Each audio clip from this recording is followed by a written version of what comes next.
Buenas tardes, señor presidente, distinguidos invitados.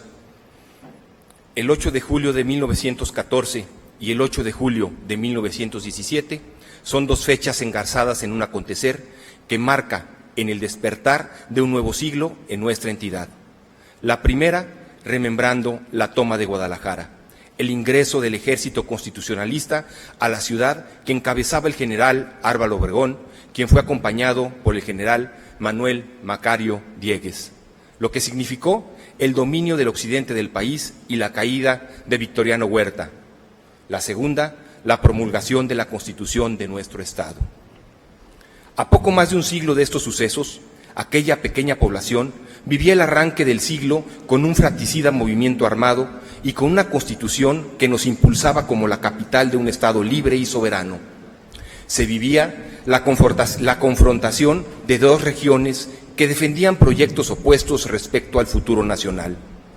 Desde el norte se apostaba a la modernidad política, económica y al Estado laico, liberal y anticlerical. En el occidente y centro del país, con Jalisco a la cabeza, pretendían una sociedad y un gobierno basado en los fundamentos católicos y conservadores. Manuel Macario Diegues provenía de una familia religiosa y logró conciliar sus orígenes y presiones conservadoras con la visión revolucionaria, dejándonos en su actuar algo que debemos de observar. Diegues decretó la base de la educación popular, laica y obligatoria. Ordenó el cierre definitivo de las instalaciones sostenidas por el clero y a partir de ese decreto se pondría en marcha en nuestro Estado una profunda reforma educativa que modernizaría en ese entonces los métodos de enseñanza y la formación de maestros. Entre los caudillos revolucionarios, Manuel M. Diegues destaca por la modernidad de su pensamiento político. Reconoce una parte importante de la sociedad que no estaba con él. Le temen a las ideas renovadoras y, a diferencia de lo que sucedía en otras partes del país donde hubo persecución y masacres, como lo fue en Sonora, Tabasco y Nuevo León, aquí el general Manuel Macario Diegues sostuvo siempre el diálogo y la apertura política, aún con los peores enemigos de la causa. Este ciclo histórico se cierra de manera parcial el 8 de julio de 1917, cuando los diputados del Congreso Constituyente local, evocando la entrada del ejército constitucionalista a la ciudad, firman el texto de la nueva Constitución Política de Jalisco. Lo primero lo debemos de conmemorar para destacar nuestra historia. Es la capacidad de admitir nuestras diferencias por la vía del diálogo, la tolerancia y la política, y no caer en tentaciones de luchas y enfrentamientos entre nosotros mismos.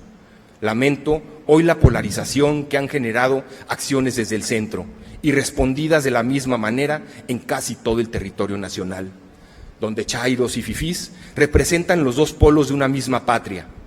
Debe terminar y dar paso al debate de las ideas entre todos los mexicanos.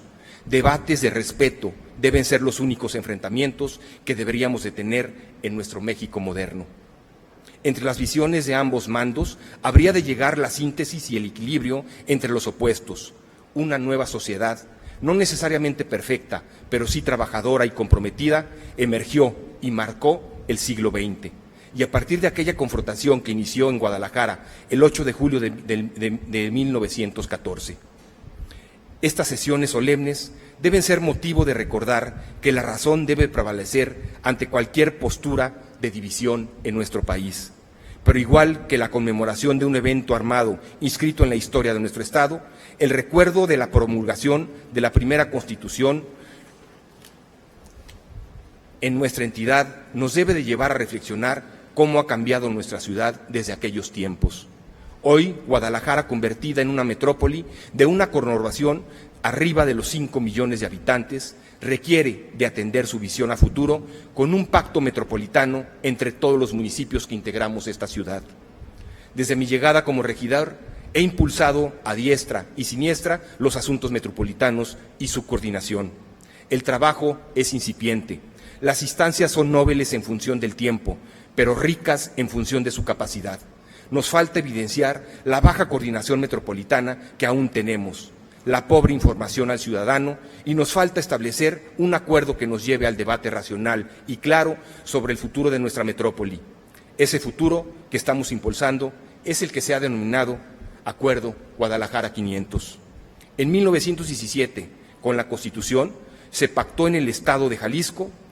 Hoy, en el siglo XXI, los acuerdos y la tal llamada refundación debe estar basada en la realidad actual, con las diferentes características en todas y cada una de las regiones del Estado y, por supuesto, con una óptica metropolitana en base a ideas, sin enfrentamientos y sí viendo el futuro de todos los que vivimos en esta gran ciudad. Muchas gracias.